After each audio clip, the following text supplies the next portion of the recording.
Well, hello. Welcome to a new curriculum called Spiritual Warfare and Our Authority. I've been looking forward to this series because it's sort of a blind spot in the modern church.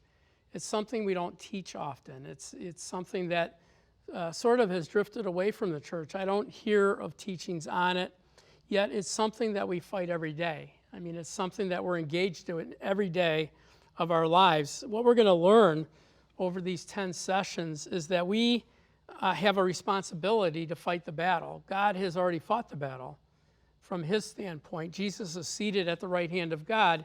We have the authority to fight this battle, and it's before us. We need to know who we're fighting, right? We need to know how to fight. We need to know, what the goals are of each side. And we need to understand really, because if we understand this message, we can understand why we're here. We can understand the end times. We can understand, why Jesus is coming back. We can understand the things that we're fighting for. We can stop praying for things that God has already delivered us from. I mean, a lot of us pray for things that God's already done. He's looking at us saying, I already did it. It's yours. So we need to have a deep understanding of this message. I had a vision, it was probably in the early 90s. I was in my basement. I was praying, and I was teaching on authority. And I was risen up. My eyes were open. I was risen up, and I seen my words pounding on Satan. I seen Satan. My words were pounding him into the ground.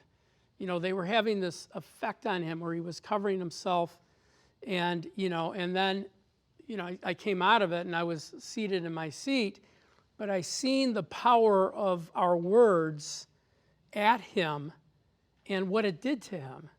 And as you'll see in this first session, we need to understand that the obligation to do that is on us. Jesus has done all. I like to also tell, I went to Raymond Bible Training Center, and Kenneth Copeland had told us a vision he had where Satan was on his chest beating up on him, and there was this sword hovering above him, and Jesus was there smirking at him. And he's praying to Jesus, get this guy off of me, And so he has this dream, and the very next day he has the same dream, but he took the sword and he hit Satan, and Satan exploded. And so Jesus was just standing there, smirking like, come on, you got it. It's right there. The sword's right there. And so that's sort of what I want us to walk away with, is that a regular part of our Christian life is contending in the heavens for light and not darkness. A lot of times we want to counsel somebody. We need to pray for them first. We need to get sensitivity on what is behind what's going on in their life. So here, I want to open, there's two key scriptures that we'll read a couple of times through our message, the 10 messages. First is found in Luke 22 and verse 31. It says, the Lord said, Jesus said, Simon, Simon, indeed Satan has asked for you, that he may sift you as wheat. But I have prayed for you that your faith should not fail. And when you have returned to me, strengthen your brethren. But he said to him, Lord, I'm ready to go with you both to prison and to death. And he said, I tell you, Peter, the rooster shall not crow this day before you deny me 3 times that you even know me. We all know the story, but here's the revelation. Jesus prayed for him, and he didn't pray that Satan would be rebuked or cast out of his life or bound. He didn't pray that God the Father would deal with Satan. He prayed that Peter's faith would not fail him in Satan's attempts to deceive him and corrupt him. So clearly the responsibility to fight Satan was on Peter's side as well as our side of the fence. And so when you look at this, number one, why did Satan have to ask God? He said he's seeking to sift you as wheat. So he had to ask God to go after Peter?